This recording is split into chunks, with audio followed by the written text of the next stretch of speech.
Bueno, ¿qué tal, compañeros de Caché FM 90.9 en Guayaquil? Estamos aquí teniendo la posibilidad de hablar con Alejandro Manograzo, quien ha sido ayudante y también videoanalista del cuerpo técnico de Gustavo Alfaro en la última Copa del Mundo. Y bueno, tanto tiempo con Gustavo trabajando, así que bueno, antes que nada, Alejandro, agradecerte por este tiempo aquí en Radio Huancabil, en Caché FM para el juego. No, por favor, agradecidos por la invitación. Así que bueno, acá para lo que necesiten. Bueno, mi primera consulta tiene que ver con esto del videoanálisis, ¿no? de los datos, del Big Data, del que tanto se habla, pero que a veces nosotros como periodistas, incluso la gente, estamos un poco lejos. Contar un poco de qué trata y cuántos datos maneja un cuerpo técnico hoy por hoy de primer nivel.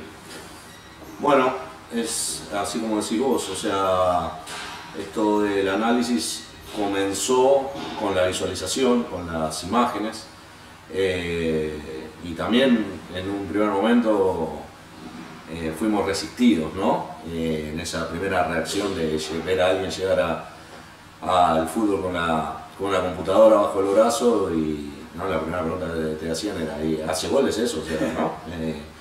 Y después, con el paso del tiempo, fue algo que fue cada vez más aceptado.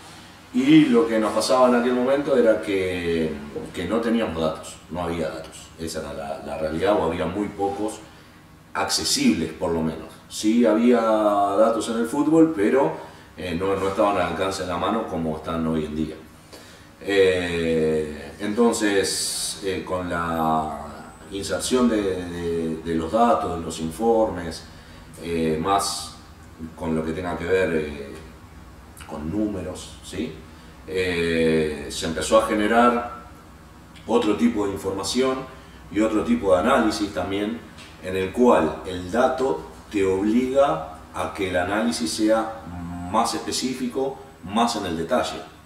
Antes nosotros analizábamos el juego de una manera más global, ¿sí? Más integral, por decirlo de una manera, y hoy en día empezamos a tener que segmentarlo cada vez más, como en las dos grandes fases, ¿no? De posesión y no posesión, y cada una de las subfases, porque a partir de ahí también hoy en día se desarrollan los entrenamientos y se generan los entrenamientos a partir de los análisis que se hacen en cuanto al rival y en cuanto a nuestro trabajo.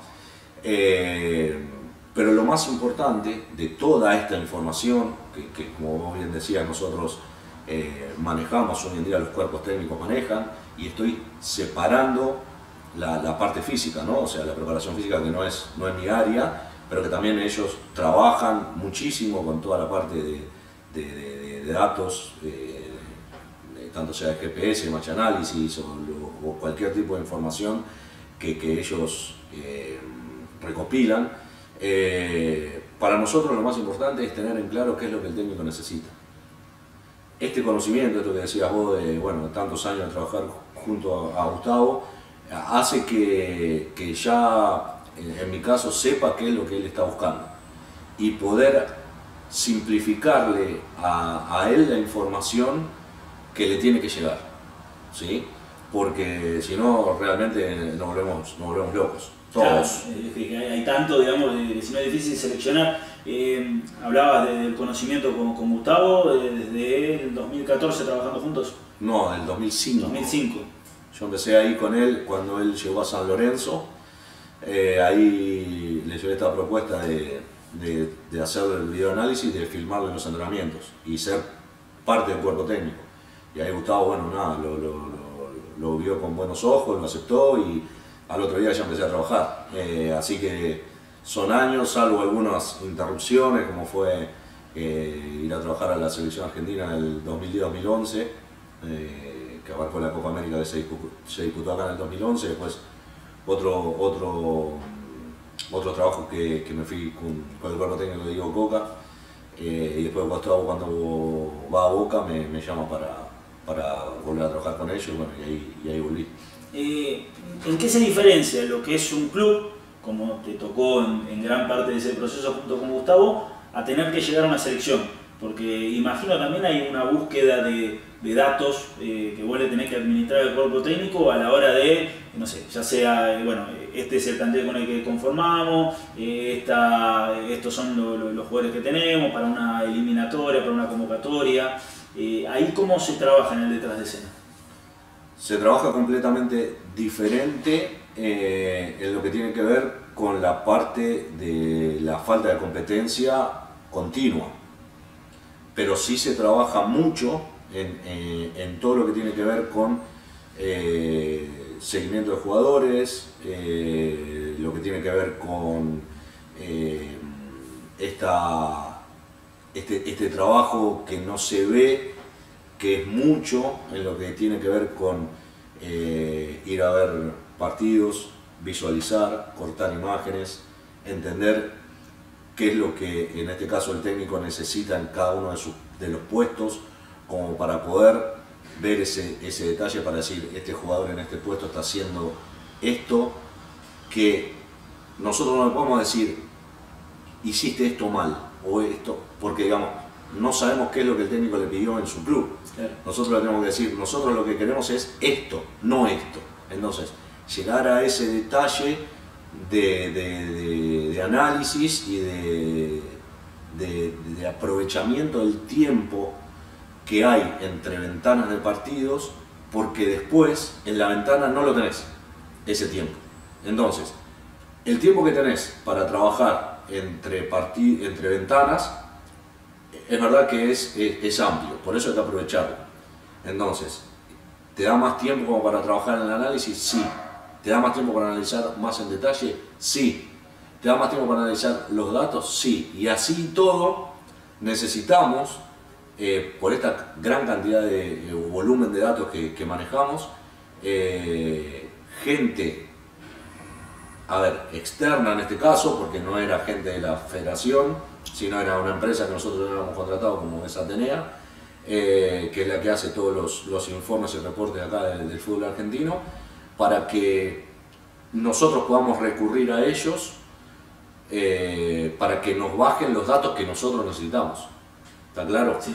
Entonces, esa relación directa hace que ellos conozcan lo que nosotros necesitamos y a partir de ahí poder llegar mejor al dato, ¿no?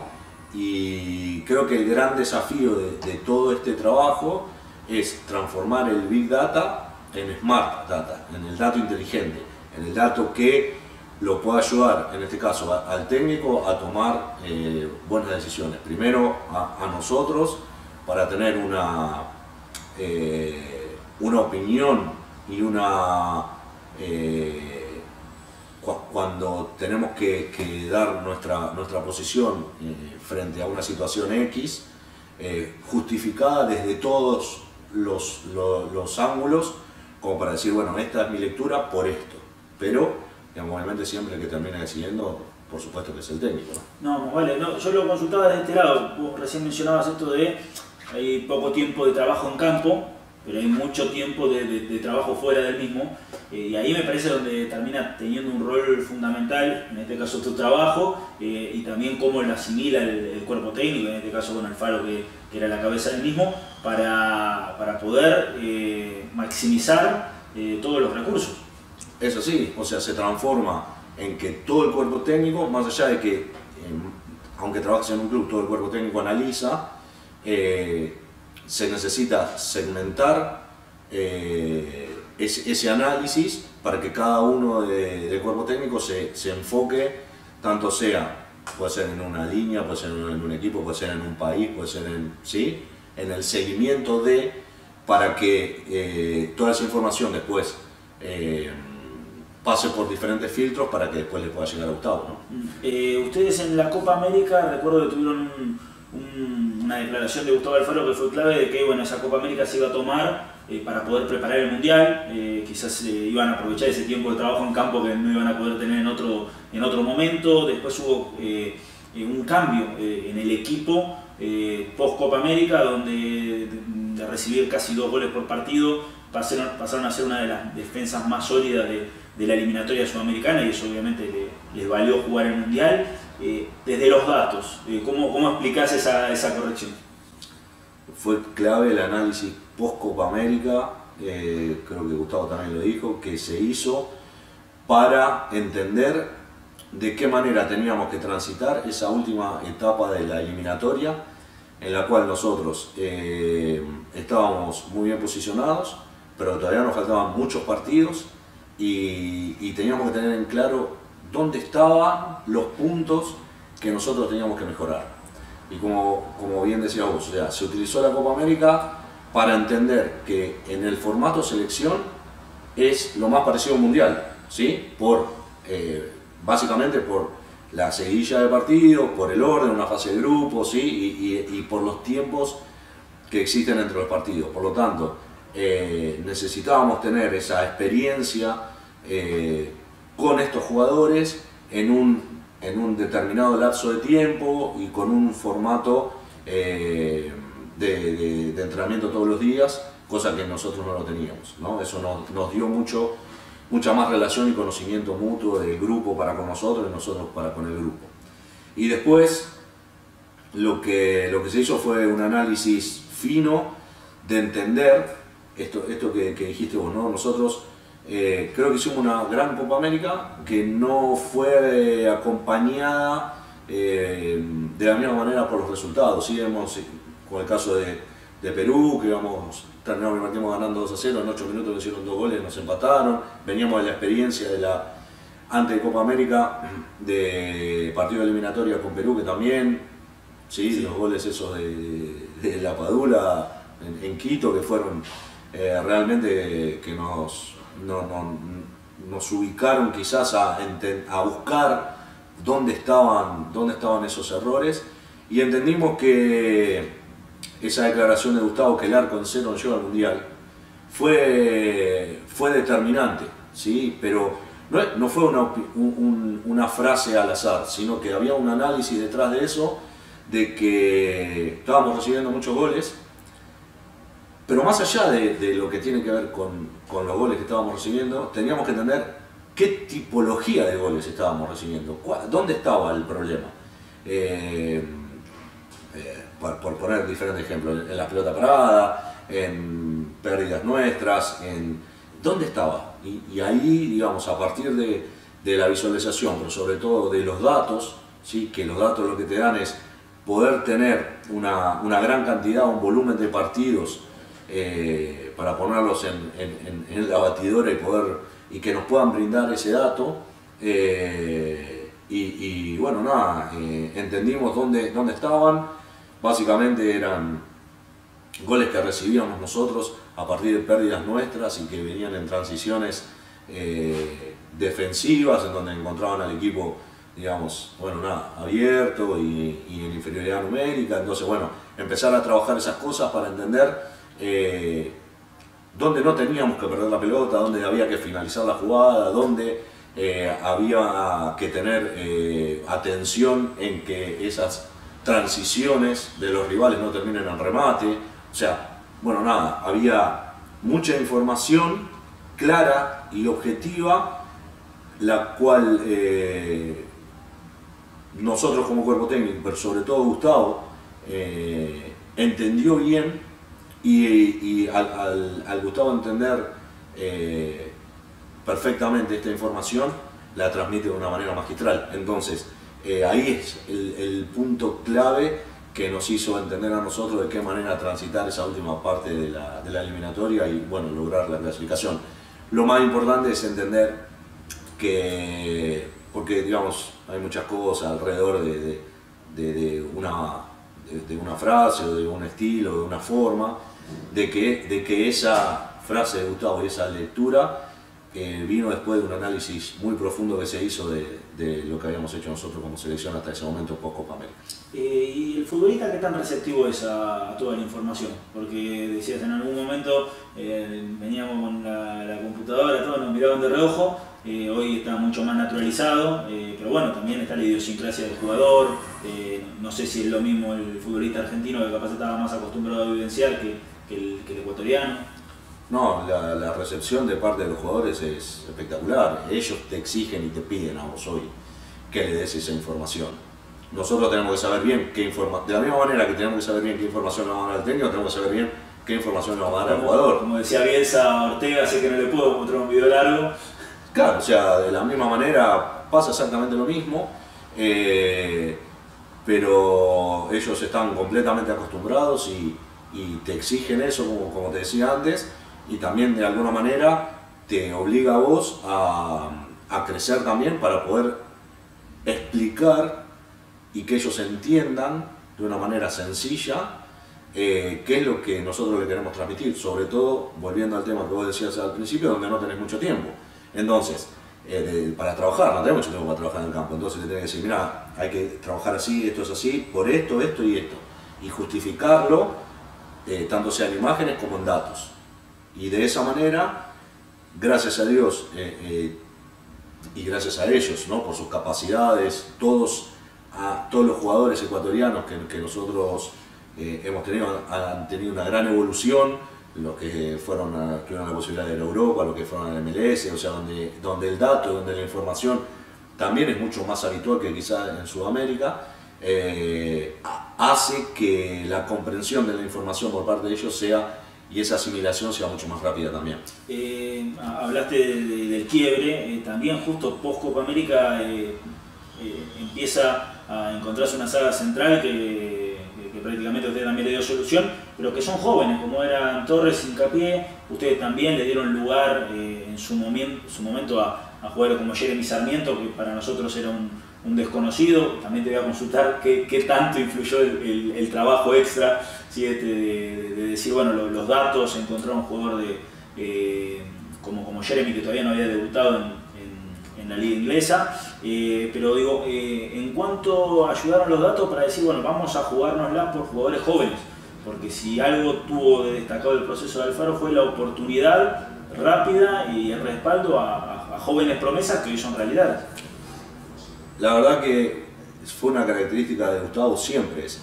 Lo que pasa es que acá tomó mayor dimensión porque es una selección y porque la selección llegó a disputar un mundial y con esa juventud de jugadores. Pero Gustavo siempre nunca se fijó como él mismo creo que lo declara, ¿no? en el documento del jugador, sino que Gustavo lo que ve es lo que el jugador transmite y a partir de ahí Gustavo le brinda todo su apoyo. Y todos trabajamos en pos de que los mejores estén en campo para lo que nosotros necesitamos, ¿no? O sea, cada cuerpo técnico, cada técnico tendrá su perfil y bueno, le seguirá. Pero digamos, Gustavo tiene muy claro qué es lo que necesita de cada jugador, nosotros también tenemos muy claro lo que Gustavo necesita. Y sin lugar a dudas, bueno, esa dupla central, como decís vos, o sea, Gustavo nunca dudó en darle la posibilidad de jugar, lo mismo con Moisés. Son jugadores que prácticamente te piden la camiseta, o sea, es así. No digo que los demás no, pero no porque sea joven uno le va a negar esa posibilidad de poder jugar y de poder demostrar, y bueno, nada, esa renovación dejó una base importantísima, creo, para Ecuador, para todo lo que viene, ¿no? Me parece que hay una base de selección importantísima para seguir haciendo grandes cosas y ponerse cada vez objetivos más importantes. En cuanto a los datos, no sé si tuviste mucho que ver o no, te lo consulto de paso, el tema Sarmiento. Sí, lo de Sarmiento, lo de Jeremy Sarmiento, un jugador que llamó la atención su convocatoria, después obviamente se terminó ganando un lugar e incluso en el Mundial también tuvo un rol preponderante al ser un recambio constante. No desde los datos, pero sí siempre había un seguimiento de qué jugadores podía llegar a ver que tengan padre o madre, ¿sí? o familias ecuatorianas, y en esa búsqueda constante de todo cuerpo técnico, junto con Secretaría Técnica y todos los que trabajábamos detrás de la selección ecuatoriana, siempre está buscando esa perlita que está ahí. Bueno, y llegó la información de Jeremy, conseguimos los videos, porque como decís vos, todavía no estaba jugando en Premier, en el primer equipo, y nada, nos llamó muchísimo la atención y por eso dijimos, bueno, nada, vamos a convocarlo porque lo queremos conocer. Y bueno, nada, siempre las impresiones fueron muy buenas y por eso, bueno, nada, llegó la convocatoria y la posibilidad de ser parte del plantel, ¿no? Después otro de los temas que tuvieron en consecuencia quizás con esa búsqueda de solidez defensiva fue por momentos la falta de gol. Yo notaba en algunos partidos que ustedes trabajaban mucho con los internos, con los extremos cerrados, dándole la capacidad a los laterales que sean los que den la profundidad o el ancho del terreno de juego, pero digo, por más de esa búsqueda era un equipo que generaba muchas situaciones de gol pero no convertía en consecuencia. ¿A qué se lo terminan atribuyendo ustedes? Eso nunca para nosotros fue un tema que nos haya preocupado, porque nosotros lo que buscábamos era tratar de encontrar el mejor rendimiento para el equipo, esto que decís vos, ¿no? Sacarle lo mejor y tratar de potenciar a cada uno de los jugadores, y teniendo los laterales que nosotros teníamos, necesitábamos darle preponderancia y funcionamiento a esa estructura, y nos focalizamos mucho más en eso y en poder generar las situaciones que entender porque sé que en Ecuador fue un tema increíble decir no convierte, pero sabíamos que cuando llegase el momento, digamos, si uno genera situaciones de gol, en algún momento el arco se iba a abrir, y gracias a Dios se le abrió a Ener, que lo tiene más que merecido, porque digamos, también no hay que olvidarse que fue muy criticado, ¿no? En la previa del Mundial, en esos partidos amistosos, sobre todo en la última de los últimos partidos de la última gira. Entonces, para nosotros nunca fue un problema ese, sino saber que sí había un tema ahí y que si no se encontraba la solución mediante el plan A, iba a haber un plan B, y si no se encontraba en ese plan B, iba a haber un plan C, para tratar de buscar el gol, según la forma, según los momentos, según las situaciones de cada uno de los partidos. Entonces, todas esas cosas fueron pensadas y programadas para tratar de solucionar ese tema si no ocurría. Por suerte no llegamos a eso, y digamos, las vías que nosotros pensábamos para poder convertir se pudieron lograr. Hablamos del tema de eliminatoria, de lo que fue la Copa América, la previa al Mundial, ¿sí? Porque ahí los datos son otros, tenés que investigar, bueno, les tocaban el partido inaugural con toda la presión que eso conlleva, para justamente, decíamos, ¿no? Un grupo de jóvenes futbolistas con muchísima proyección, pero que estén los ojos del mundo mirando un partido como ese, a pesar de que en la previa el rival no tenía la dificultad que podían llegar a tener otros, pero era un partido trascendental. ¿Cómo se fue preparando toda esa previa a la Copa del Mundo, y bueno, el hecho también de tener la posibilidad de contar con más jugadores en esta Copa, a diferencia de lo que habían sido las anteriores? ¿Cómo trabajaron todos ustedes? La verdad que trabajamos transmitiendo tranquilidad, ¿sí? Como lo habíamos hecho siempre. No había por qué cambiar nada de todo el proceso que nos había llevado a poder estar ahí, en esa previa. Entonces, sabiendo y transmitiendo qué era lo que se iba a jugar, porque obviamente para todos hay muchas emociones, está la emoción a flor de piel, esa es la realidad para todos, porque a mí lo que me pasó, creo que a todos también, pero yo puedo hablar por mi caso particular, que me volví a encontrar con el fútbol puro, ¿sí? O sea, de pensar 24/7 nada más que en fútbol y en el juego, y encontrarme en esa situación es algo hermoso y que te hace pensar solamente en eso, no hay otra cosa. Y a partir de ahí empezar a construir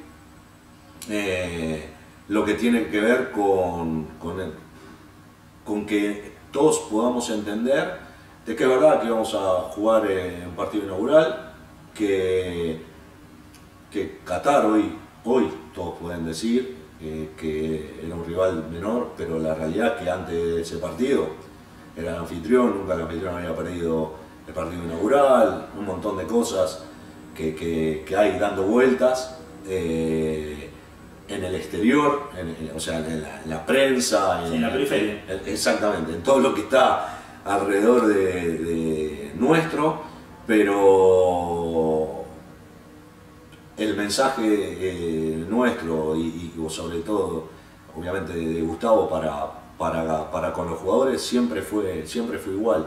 Y esa relación, ese vínculo que nosotros habíamos armado con ellos hizo que digamos, lo podamos transitar con la responsabilidad, obviamente, que conllevaba eso, pero disfrutándolo. Yo vi que todos los estábamos disfrutando, que había un grupo que estaba muy compenetrado. La verdad que el grupo de jugadores fue increíble cómo hemos vivido tantos días y con esa presión que decís vos y con esa adrenalina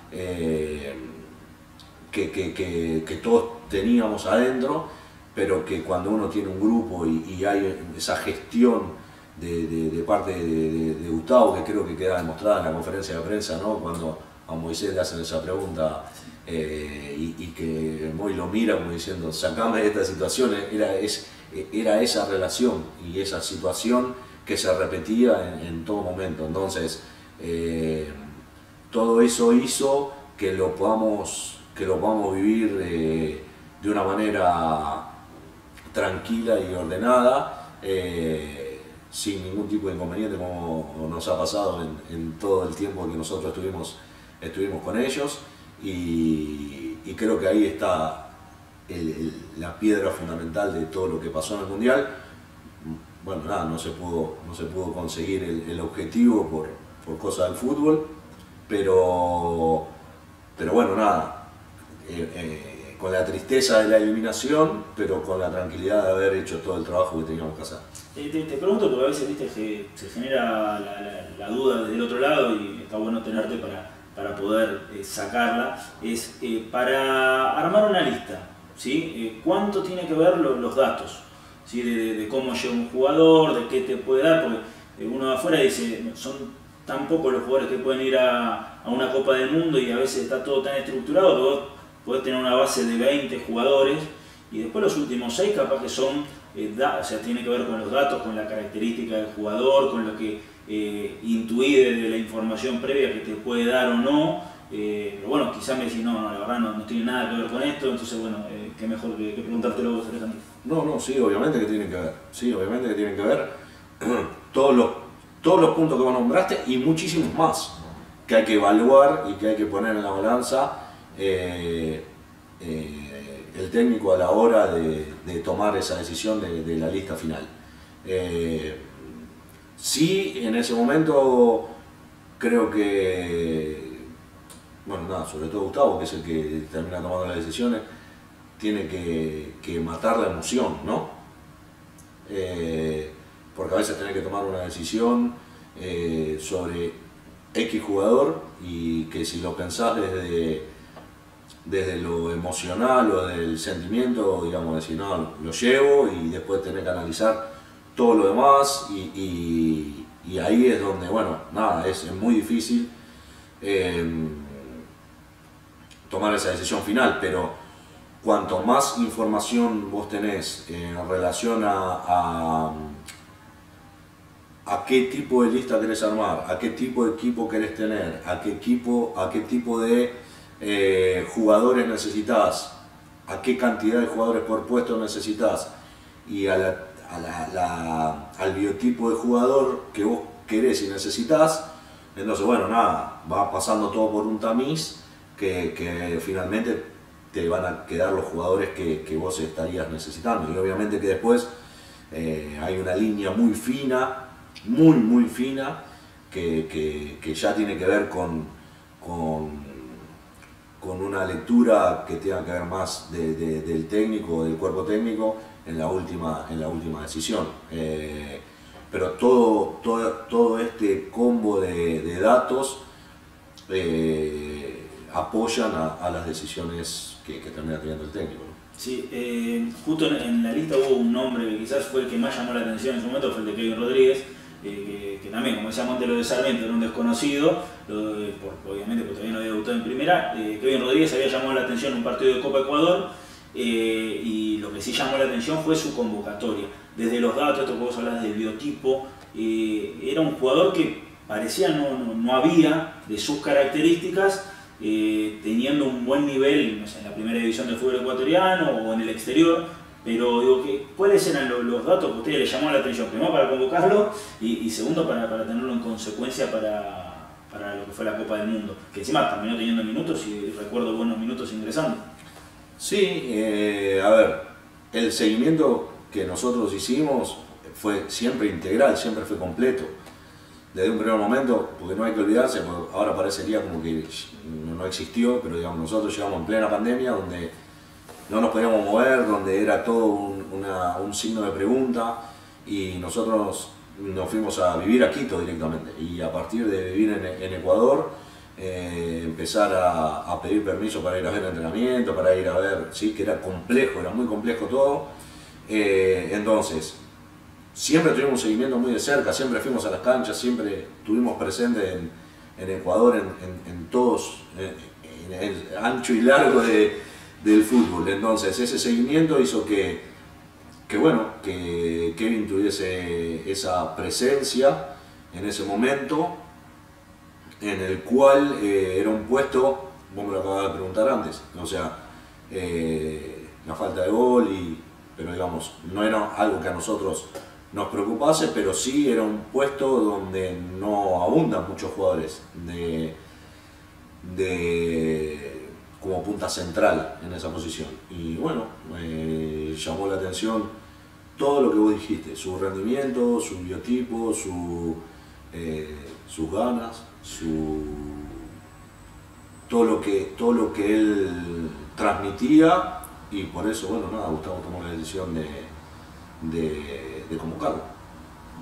En cuanto a los datos y la Copa del Mundo, de lo que fuiste analizando, ¿no? De lo que fueron analizando, mejor dicho, Qatar, Holanda, obviamente lo que termina sucediendo con Senegal, digo, en la previa, ¿qué era lo que más le llamó la atención? Que diga, che, mira, esto hay que tener mucho cuidado porque viste que hay algunas fases, no sé, fase del juego, o lo mismo decís, cuestiones físicas, cuestiones técnicas, que vos decís, bueno, acá tenemos que trabajar porque si no emparejamos en estas cuestiones, la podemos pasar mal. Nos tocó un grupo muy diferente entre cada uno de los equipos, ¿no? O sea, porque cada uno de los equipos tenían fortalezas y debilidades completamente diferentes. No es que íbamos, en ningún momento un partido se nos iba a replicar en el otro, sino que cada uno tenía su dificultad. Sí, con Qatar, para hablar a grandes rasgos, ¿no? Sabíamos que nuestra competencia o los jugadores que nosotros teníamos iban a hacer sentirle a Qatar el nivel de competitividad en el cual ellos tenían el día a día y Qatar no lo tenía, ¿sí? ¿Tá? Eso por un lado, más allá de todo. Sí, cada una de las fases, como decís vos. De Holanda, obviamente que todo, no había un punto de Holanda que podríamos nosotros dejar de lado, pero si tenía que hacer hincapié en algo era de qué manera cortar esa fase de posesión que ellos tienen y que es el pan de cada día del fútbol alemán holandés, desde hace tantos años. El juego de posición, de qué manera nosotros íbamos a tratar de cortar esa o de no hacer que ellos se nos instalen tanto en nuestro campo y cómo salir de esas situaciones. Creo que eso ahí tenía que ver con el eje de partido. Y con Senegal, creo que fue lo que terminó sucediendo, era que En el caso de los otros dos partidos, nosotros sabíamos que físicamente éramos superiores por el biotipo del jugador ecuatoriano. Y sabíamos que con Senegal estábamos igual o quizás un escaloncito por debajo. Por eso nosotros hicimos un amistoso con Nigeria a mitad de ese año en Estados Unidos para poder medirnos con un equipo africano en lo que tiene que ver desde el punto de vista físico, para analizar lo que tiene que ver con esas características. Y la verdad que estábamos igual y sabíamos que desde ese lado no nos íbamos a imponer con Senegal, que iba a ser otro tipo de partido, muy duro, muy difícil, porque íbamos a ser dos selecciones muy similares. Bueno, terminó siendo esa clase de partido. Entonces creo que por ahí pasaron los tres ejes o los ejes, perdón, de cada uno de estos tres partidos.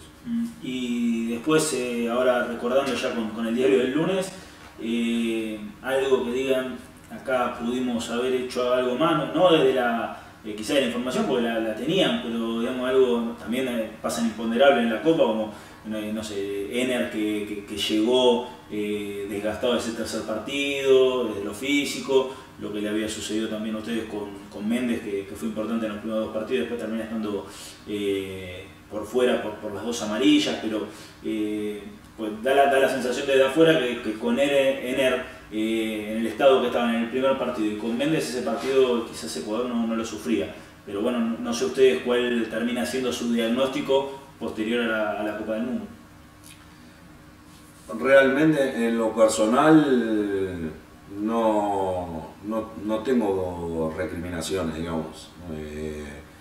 Solamente pensar que más allá de todo esto que nosotros hablábamos, de análisis, de datos, de toda la información que FIFA te brindaba para cada uno de los equipos, de qué manera nosotros hemos afrontado cada uno de esos partidos, en mi caso me da la tranquilidad de haber hecho todo lo que estaba a nuestro alcance como para poder lograr el resultado que realmente estuvimos muy cerquita de poder conseguirlo, y entender para todos, más allá de todo esto que nosotros venimos hablando, de que aunque a muchos todavía les cuesta entenderlo, el fútbol sigue siendo un juego en el cual hay un montón de variables y situaciones, gracias a Dios, que no se pueden medir, no se pueden cuantificar y que terminan volcando resultados para un lado o para el otro.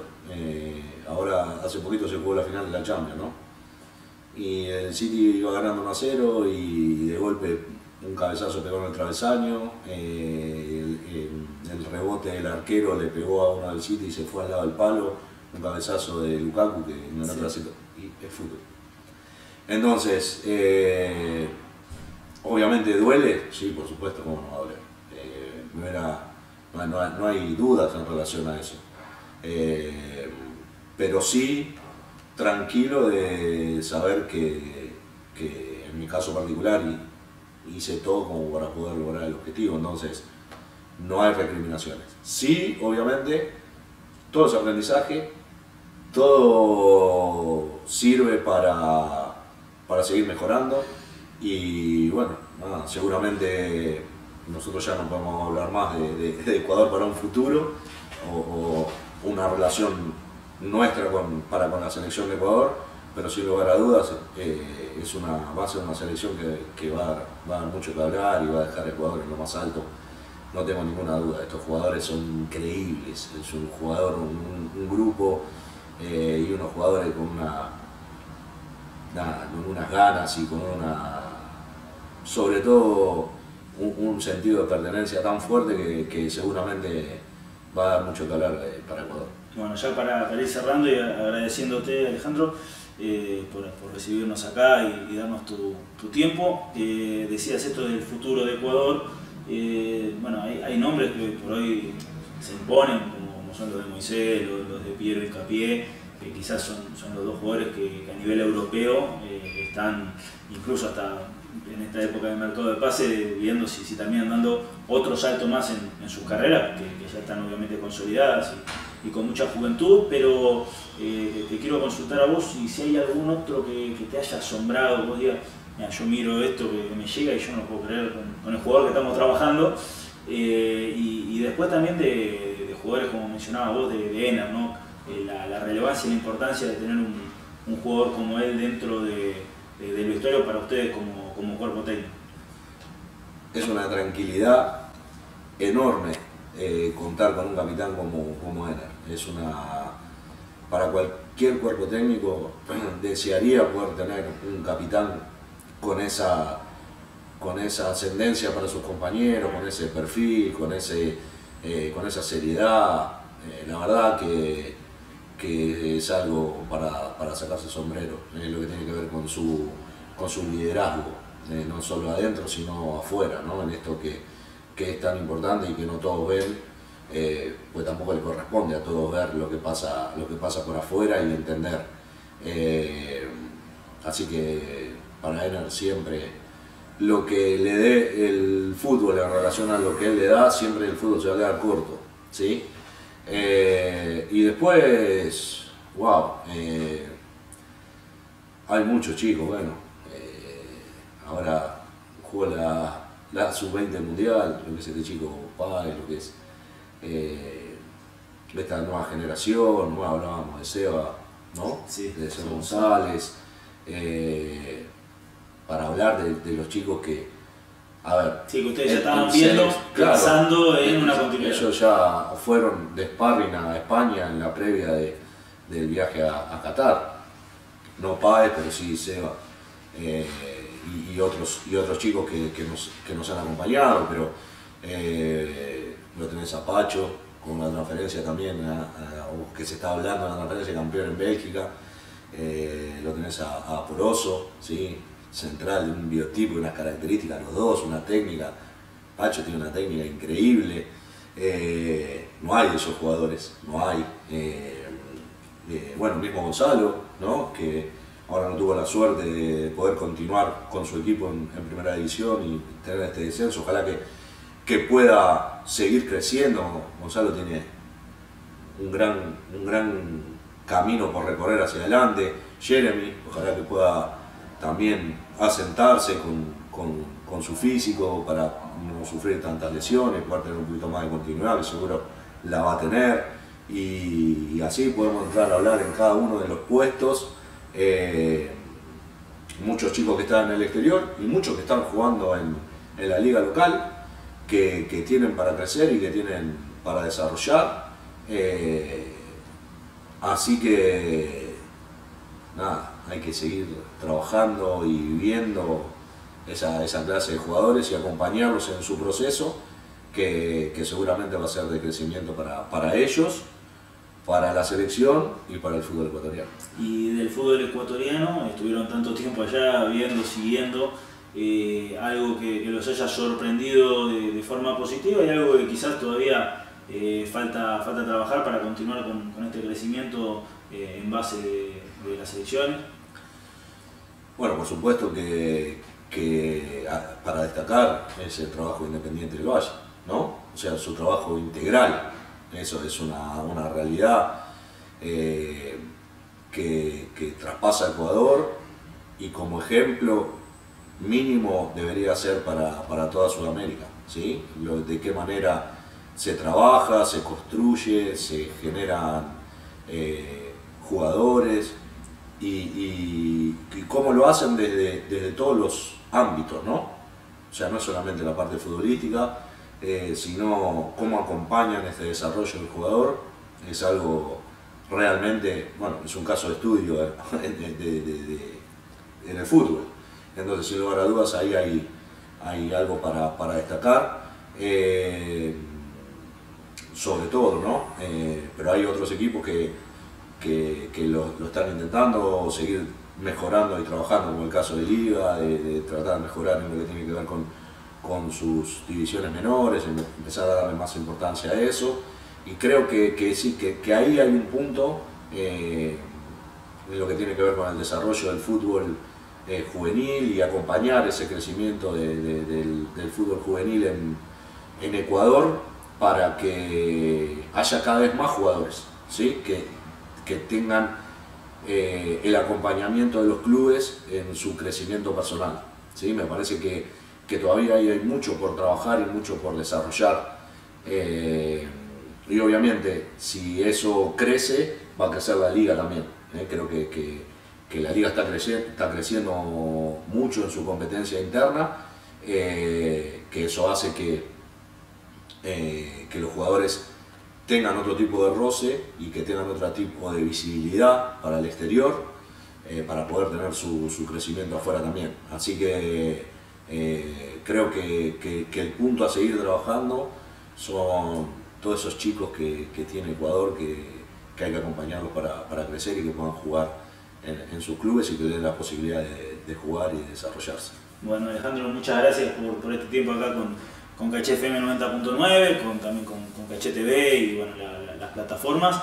Nada, lo mejor para lo que se viene, esperemos que todo lo que viene en esta segunda parte del año sea positiva para vos y obviamente para el cuerpo técnico. Y lo último, micrófono abierto para que si querés decirle algo, ya ha quedado gente allá en Ecuador a la que querés saludar también, bueno, obviamente tenés la posibilidad de hacerlo.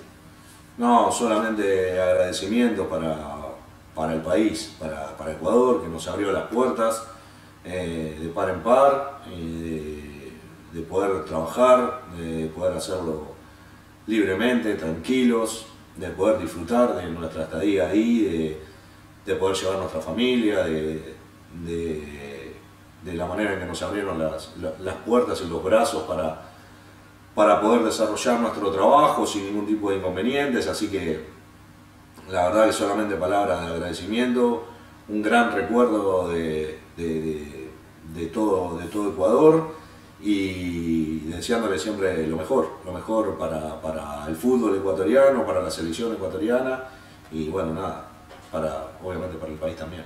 Bueno, muchísimas gracias, Alejandro, un placer. Gracias a vos. Ahí pasaba, compañeros, la palabra de Alejandro Manograsso, ayudante y videoanalista de Gustavo Alfaro, no solamente en la selección ecuatoriana, sino también en gran parte de su carrera.